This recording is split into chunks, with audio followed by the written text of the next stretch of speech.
Hi friends, welcome to my channel. இன்றைக்கி நம்ம சேனலில் பார்க்க போகிற ரெசிபி ஒரு மீன் குழம்புங்க. ரொம்ப சிம்பிளாக ஈஸியாக செய்கிற மீன் குழம்பு, அதே சமயம் ரொம்ப டேஸ்ட்டாக இருக்கும். வீடியோக்குள்ளே போகிறதுக்கு முன்னாடி சேனலை சப்ஸ்கிரைப் பண்ணாதவங்க சேனலை சப்ஸ்கிரைப் பண்ணிக்கோங்க, பெல் ஐக்கானை கிளிக் பண்ணிக்கோங்க. அப்போ தான் நான் போடுற வீடியோஸ் உங்களுக்கு கண்டினியூஸாக வந்துட்டுருக்கும்.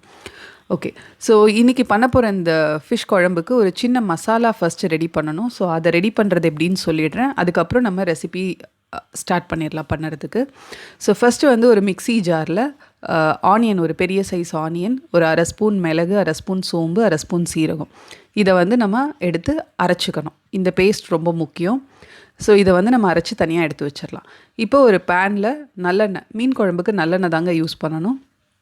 நல்லெண்ணெய் வந்து தேவையான அளவு ஊற்றிக்கோங்க. இன்றைக்கி நான் ஒரு 4 பேர் சாப்பிட்ற அளவுக்கு ஃபிஷ் குழம்பு பண்ண போகிறேன். ஸோ அதுக்கு தேவையான அளவு ஒரு 100 ml நல்லெண்ணெய் வந்து நான் ஃபஸ்ட்டு ஆட் பண்ணியிருக்கேன். நல்லெண்ணெய் கொஞ்சம் நல்லா காஞ்சு சூடானதுக்கு அப்புறமா இதில் வந்து நம்ம தாளிப்புக்கு வந்து கடுகு, ஜீரகம், மிளகு, வெந்தயம், சோம்பு இதெல்லாம் கொஞ்சம் கொஞ்சம் போட்டு தாளிச்சிடணும். ஃபஸ்ட்டு அது நல்லா பொரிஞ்சு வர ஸ்டேஜில் ஃபஸ்ட்டு ஒரு 10 பல்லு பூண்டு உரித்து வச்சுருக்கேன். அந்த பூண்டு, ஒரு 100 கிராம் சின்ன வெங்காயம், அதையும் போட்டுடணும். அதுக்கப்புறம் இந்த பூண்டு, சின்ன வெங்காயம் எல்லாமே நான் அடுத்தடுத்து போட்டுறேன். எதையுமே நான் ஃப்ரை பண்ணலை, மொத்தமாக போட்டுட்டு தான் ஃப்ரை பண்ண போகிறேன். ஸோ பூண்டு, 100 கிராம் சின்ன வெங்காயம் உரித்து வச்சுருக்கிறது இதையும் போட்டுட்டு, இது கூட நல்ல நீல வாக்கில் கட் பண்ண ஒரு 2 பச்சை மிளகா அதையும் நம்ம இதில் ஆட் பண்ணிக்கலாம். ஒரு 2 பச்சை மிளகா, கொஞ்சம் கருவேப்பில்லை இதையும் நம்ம வந்து இதில் ஆட் பண்ணிவிட்டு மொத்தமாக இது எல்லாத்தையுமே கொஞ்சம் நேரம் நல்லா வதக்கிக்கலாம்.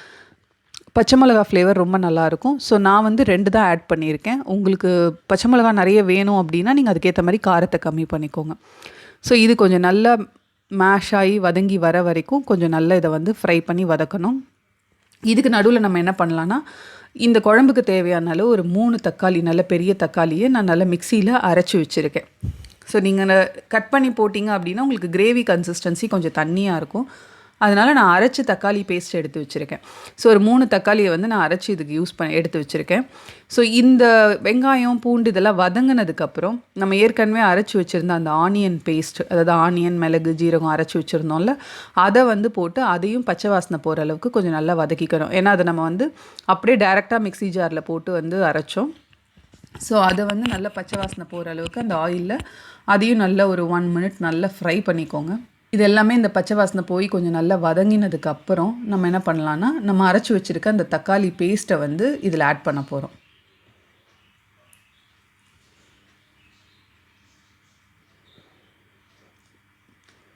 இந்த தக்காளி பேஸ்ட்டுமே நான் டேரெக்டாக அப்படியே மிக்ஸி ஜாரில் தான் அரைச்சி வச்சுருக்கேன். இதை நான் பிளஞ்ச் பண்ணவும் இல்லை, வதக்கவும் இல்லை. ஸோ அதனால் டேரெக்டாக அரைச்சி போடுறனால இதுவுமே நல்ல பச்சை வாசனை போகிற அளவுக்கு நம்ம வந்து நல்லா இந்த தக்காளி பேஸ்ட்டையும் நல்லா ஒரு 1லேருந்து 2 நிமிஷம் நல்லா வந்து வதக்கிக்கணும். தக்காளி நல்லா வதங்கினதுக்கப்புறம் நம்ம வந்து இதில் இப்போ ஆட் பண்ண போகிறதெல்லாம் ஆட் பண்ணிடலாம். ஃபஸ்ட்டு கொஞ்சோண்டு மஞ்சள் பொடி ஆட் பண்ணிவிடுவேன். நான் யூஸ்வலாக என்னோடய குக்கிங்கில் மஞ்சள் நிறைய சேர்ப்பேன்.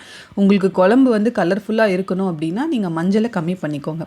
ஏன்னா நான் இதுலேயும் மஞ்சள் பொடி ஆட் பண்ணியிருப்பேன். என்னோடய மிளகாத்தூள்லேயும் நான் நிறைய மஞ்சள் பொடி வந்து ஆட் பண்ணி எடுத்து வச்சுருப்பேன். ஸோ அதனால் என்னோடய குழம்புடைய கலர் வந்து பார்த்திங்கன்னா ஒரு கொஞ்சம் எல்லோயிஷாக தான் இருக்கும். உங்களுக்கு கலர்ஃபுல்லாக வேணும்னா நீங்கள் மஞ்சள் பொடியை கம்மி பண்ணிக்கோங்க. தேவையான அளவு உப்பு ஆட் பண்ணிவிட்டு மஞ்சள் பொடியும் உப்பும் கொஞ்சம் நல்லா ஃப்ரை பண்ணி வதக்கிக்கோங்க. இப்போ இதுக்கு தேவையான குழம்பு மிளகாத்தூள், நான் அரைக்கிற குழம்பு மிளகாத்தூள் நான்வெஜ், வெஜ் ரெண்டுத்துக்குமே யூஸ் பண்ணுற மாதிரி தான் அரைப்பேன். ஸோ அதனால் என்னோடய ரெசிபி எல்லாத்துக்குமே ஒரே மிளகாத்தூள் தான் நான் யூஸ் பண்ணுறேன். ஸோ குழம்பு மிளகாத்தூள் ஒரு 4 ஸ்பூன் இதில் ஆட் பண்ணியிருக்கேன். ஏன்னா ஏற்கனவே கொஞ்சம் மிளகும் அரைச்சி போட்டிருக்கனால நான் 4 ஸ்பூன் வந்து குழம்பு மிளகாத்தூள் இதுக்கு ஆட் பண்ணியிருக்கேன். இந்த மிளகாத்தூளையும் நல்லா இந்த ஆயிலே கொஞ்சம் நல்லா வதக்கணும். உடனே நம்ம தண்ணியோ புளியோ ஆட் பண்ணிடக்கூடாது.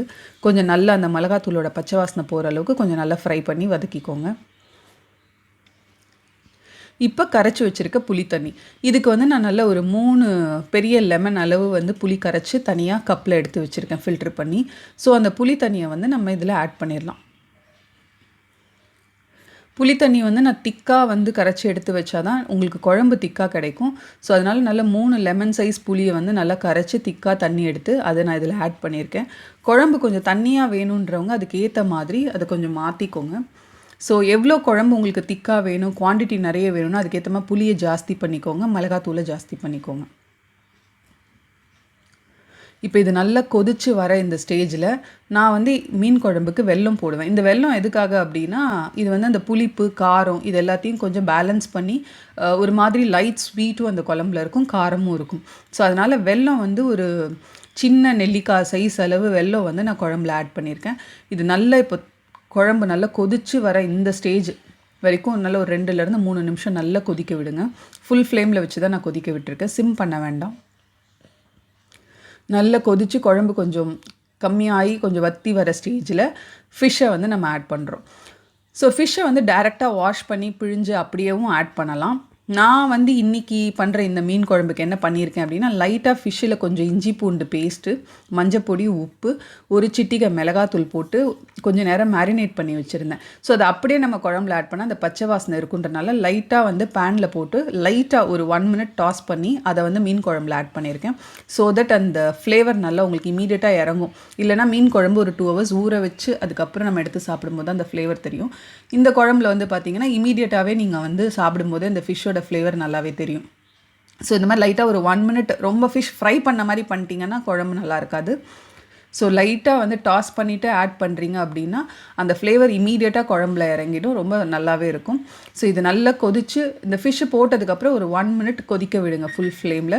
டக்குன்னு ஃபிஷ்ஷு வெந்துடும், ரொம்ப நேரம் கொதிக்க வேண்டாம். அவ்வளோதாங்க, ஃபிஷ் குழம்பு ரெடி ஆகிடுச்சு. இதுக்கு மேலே டாப்பிங்க்கு கொஞ்சம் கொத்தமல்லி, கருவேப்பிலை ஆட் பண்ணிவிட்டு இறக்கிட வேண்டியதான். அவ்வளோதான், ஃபிஷ் குழம்பு ரெடி ஆகிடுச்சு. இந்த குழம்பு இந்த ரெசிபி உங்களுக்கு பிடிச்சிருந்ததுன்னா உங்கள் ஃப்ரெண்ட்ஸ் அண்ட் ஃபேமிலிக்கு ஷேர் பண்ணுங்கள், வீடியோவை லைக் பண்ணுங்கள், சேனலை சப்ஸ்கிரைப் பண்ணிக்கோங்க. தேங்க்யூ.